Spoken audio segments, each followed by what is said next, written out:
The Cleveland Browns draft party happened, the picks came in, and I want to talk about what those moments actually revealed. Not just about the players selected, but about the organizational culture being built around Shedeur Sanders and what these additions specifically mean for his development. Because there were two dimensions to what happened over draft night. One was the football dimension, the specific players acquired and why they fit. The other was the human dimension, the way the organization communicated with its new players, the energy in those phone calls, the specific language used. Both dimensions tell you something important about where this franchise is heading. Start with Spencer Fono, because he's the foundational pick and the conversation around him deserves careful examination. When Andrew Berry got on that call and told Fono he has the potential to be a franchise left tackle, not a starter, not a solid contributor, a franchise left tackle, that is organizational language carrying specific weight. Franchise left tackle in the NFL is one of the rarest and most valuable individual designations in professional football. It means a player who anchors the most important protection position for the duration of a quarterback's career. It means the guy who is the first piece installed when you're building an offense around someone long-term. Berry didn't use that language accidentally. He used it deliberately, in the first significant communication with a player his organization just selected 6th overall, because he wanted Fono to understand exactly what the organization sees in him and exactly what the expectation is. The 0 sacks, 0 QB hits, 5 pressures allowed numbers from Fono's college career are the detail that should silence anyone who wants to characterize this as a reach or a questionable fit. Those numbers describe a tackle who didn't just play well. He played at a level of protection consistency that virtually no college offensive lineman achieves. Pass rushers who went against him in college essentially had no impact on the quarterback behind him. 0 sacks, 0 hits, 5 pressures across an entire season. When Cleveland's quarterback faced pressure on 39% of his dropbacks last season, the worst rate in the entire NFL, the acquisition of a tackle with that protection record isn't just a good pick, it's a direct, specific, targeted solution to the most concrete infrastructure problem the team had.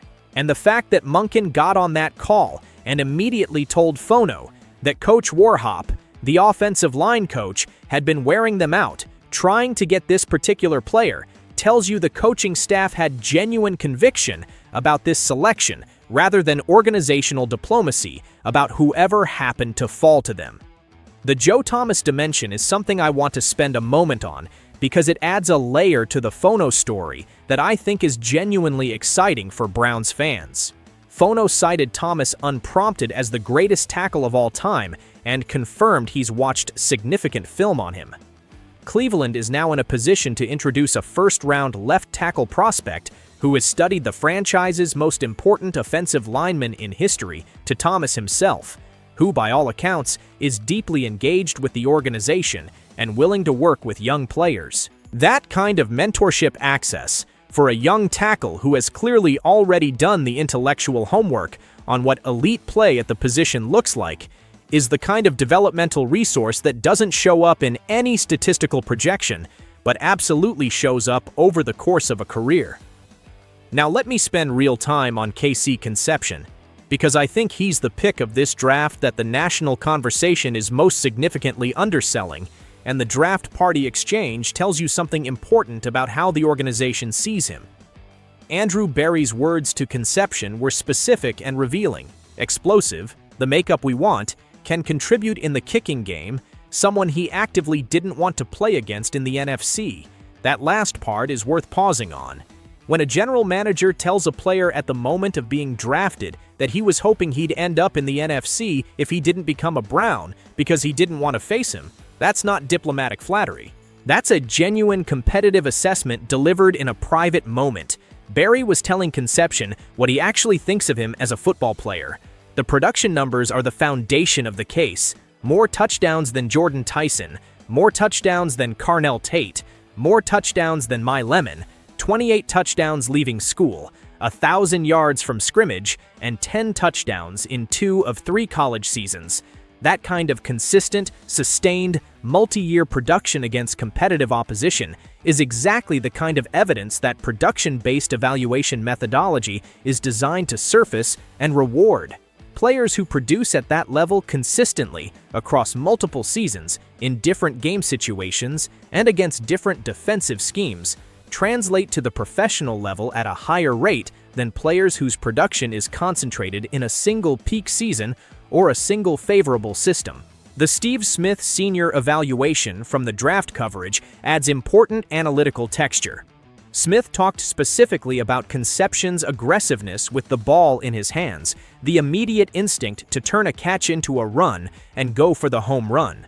That quality, combined with the quick twitch ability to threaten the perimeter on screens and designed touches, is exactly what a young quarterback needs from a receiver who is going to receive a high volume of early read throws. When Shedeur's pre-snap processing identifies the quick outlet or the screen to the boundary, he needs a receiver who doesn't just catch the ball and go down. He needs someone who turns those short completions into significant gains because of what happens after the catch. Concepcion's profile suggests he's exactly that player. The dimension of Concepcion's story that I think matters beyond the football analysis is what he shared about his experience with stuttering and his deliberate choice to face that challenge publicly. He talked about knowing he could stay off the microphone, about understanding the vulnerability of speaking in front of crowds while managing that speech challenge, and choosing to do it anyway because he wants to be a role model for people who face similar obstacles. That's a character portrait. That's a player who has voluntarily chosen the harder path in a public setting, not for personal gain, but because he understands the influence his platform provides and wants to use it for something beyond himself. Those qualities, the willingness to be vulnerable, the awareness of platform and responsibility, the commitment to something larger than individual comfort, are not football skills. But they are the qualities that make athletes great teammates and leaders.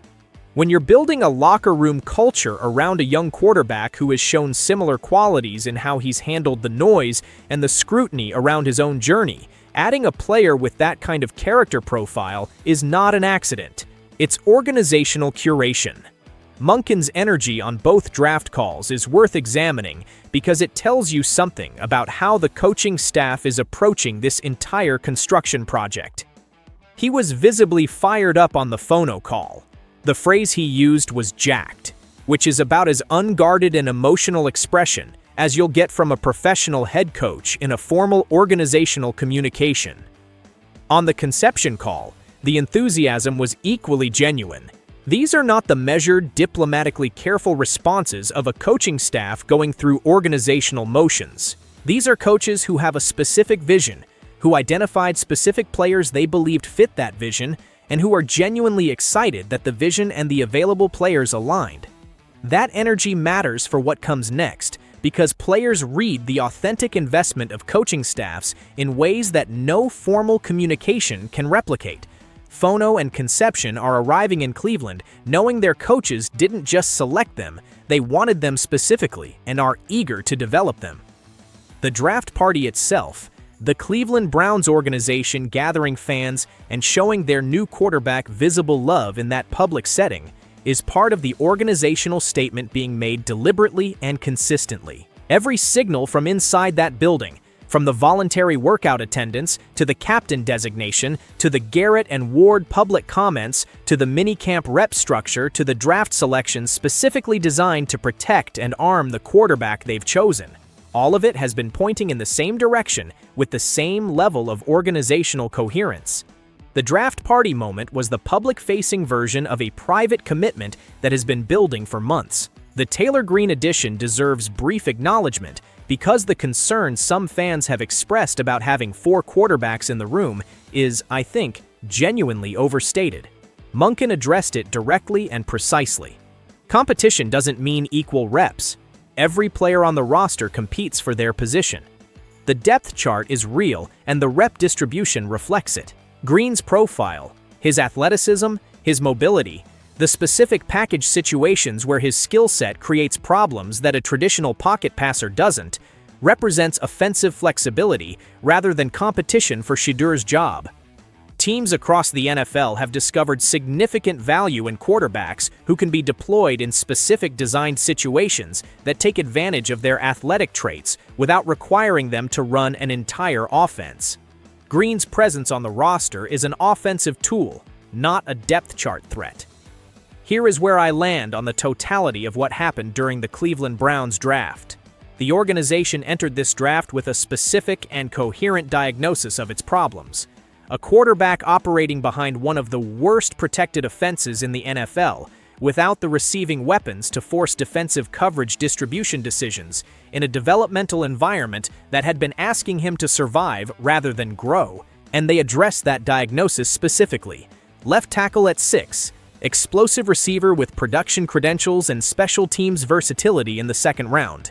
Another receiver with a different profile that creates different defensive dilemmas. An offensive lineman at the position where depth enables development. A ball-hawking safety who creates the kind of defensive contributions that shape game scripts favorably for a young offense. Every pick traces back to the same organizational understanding that has been building since Shedeur Sanders arrived in Cleveland. The quarterback they've chosen to build around deserves an environment designed to reveal what his talent actually allows, not an environment that tests his ability to survive hostile conditions. He's already passed that test twice at the end of last season in consecutive divisional wins that nobody gave him a realistic chance to achieve. An environment that asks what he becomes when the infrastructure is right, when the protection is real, when the receiving options force defenses to make difficult choices before the ball is even snapped, when the game scripts are shaped by a defense that can create favorable conditions. That is the environment the 2026 Cleveland Browns draft has begun to construct, and the excitement building inside that facility, in the coaching staff phone calls, in the draft party energy, in the organizational language being used with these new players, suggests the people doing the construction understand exactly what they're building and why it matters.